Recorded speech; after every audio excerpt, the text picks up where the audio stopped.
الصلاۃ والسلام علیکم یا رسول اللہ صلی اللہ علیہ وآلہ وسلم۔ السلام علیکم ورحمۃ اللہ وبرکاتہ۔ درود شریف جو نظر کرم میں نے بیان کیا تھا، اس کے رائٹر نے اپنی زبانی ایک واقعہ ریکارڈ کیا ہے اسی درود شریف کا، تو آج انشاءاللہ وہ میں آپ کو سنواؤں گی۔ بسم اللہ الرحمن الرحیم۔ اللہم صلی علی سیدنا مولانا محمد معدن الجود والکرم بارک وسلم۔ اربوں خربوں بار شکر ہے اس وحدہ لا شریک کا، جس نے بغیر کسی کوشش اور مجاہدے کے صرف ایک نظر کرم سے ہم سب کو حضور سید کونین خاتم النبیین رحمت للعالمین صلی اللہ علیہ وآلہ وسلم جی کا امتی بنا دی۔ میرے نزدیک جتنے بھی پیدائشی طور پر مسلمان ہیں سب انعام یافتہ ہیں۔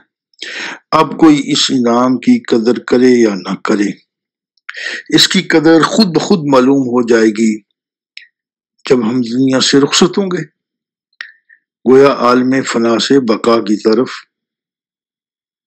ہمارا جب کوچ ہوگا۔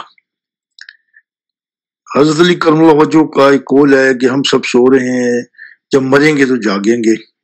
عرض کی کہ حضور یہ فرمائیے کہ زندگی میں تو ہم جاگتے ہیں۔ آپ رضی اللہ عنہ نے فرمایا نہیں، ہم سو رہے ہیں، کیونکہ حقیقت اس چیز، ہر چیز کی حقیقت مرنے کے بعد پتہ چلے گی، جیسے روح کی حقیقت پتہ چلے گی، بہت ساری باتیں۔ تو زیر نظر جو میں واقعہ سنانا چاہتا ہوں، یہ نظر کرم کا ہی واقعہ ہے۔ یہ مئی 1988 کا واقعہ ہے کہ جب مجھے عزیز بندے کو اللہ سبحانہ تعالیٰ جی نے مسجد نبی صلی اللہ علیہ وسلم میں اعتکاف کی نعمت بخشی۔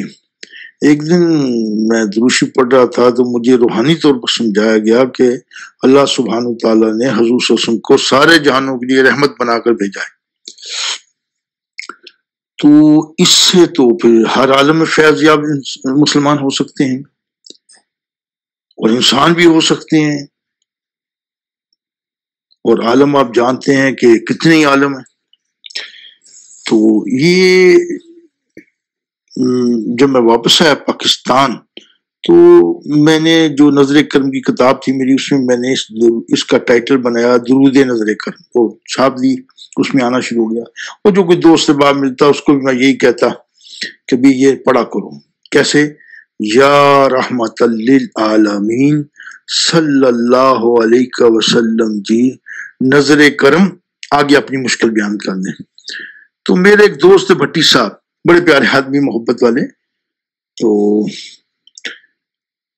انہیں مجھے بتایا کہ چیز صاحب کل میں جا رہا ہوں، وہاں نا 2 پارٹیاں ہیں بڑی، کچھ 4 5 بندے قتل ہو چکے ہیں لیکن باز نہیں آتے۔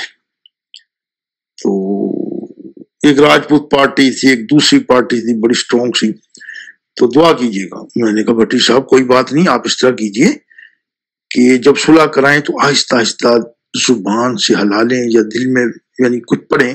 تو آپ نے پڑھنا یا رحمت للعالمین صلی اللہ علیہ وسلم جی نظر کرم ان دونوں پارٹیوں کی صلح پر۔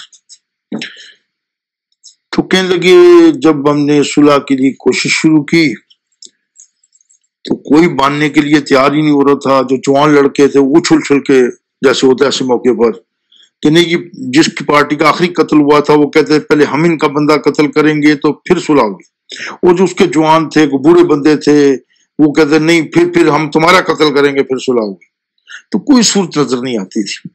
تو بھٹی صاحب کہنے لگے یکدم میں نے دیکھا کہ مجھے نا دیکھا میں خیال آیا دل میں کہ یار وہ بتایا تھا مجھے چیز صاحب نے، تو کہنے میں نے فوری پڑھنا شروع کر دیا یا رحمت للعالمین صلی اللہ علیہ وسلم جی نظر کرم ان دونوں پارٹیوں کی صلح پر، اور پڑھتا گیا اور میں نے دیکھتا جا رہا تھا، جو میں پڑھتا جا رہا تھا، بیچ میں کوئی بات بھی کر لیتے جب میں حق ہوتا میرا بات کرنے کا، تو وہ کہنے لگی کہ میں نے دیکھا کہ کچھ چہرے بدلنے شروع ہو گئے،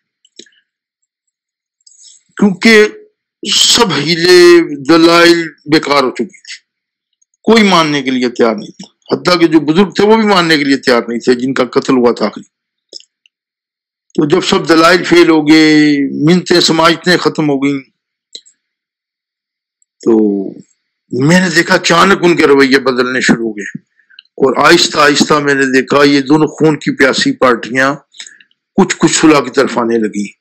تو پھر میں یہ ساتھ یہ دوسری مسلسل پڑھتا رہا اور پڑھتا گیا تیزی سے، تو میں نے دیکھا کہ وہ صلح کی طرف قائل ہو گئے، اور میں نے پھر کچھ دلائل دیے جس کی وجہ سے انہوں نے کہا، کچھ بزرگ تھے انہوں نے پنجابی پہ کہنے لگا، مجھے کہا کیا منڈیا تیری عمر تو کچھ نہیں، تو سب تو چھوٹی عمر ہے پر کام تو بڑا بڑا کر چلے۔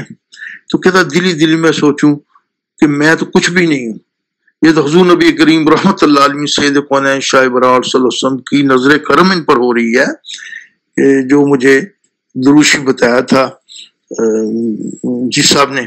تو کہنے لگا جب صلح ہوئی تو میری آنکھوں میں آنسو آ گئے۔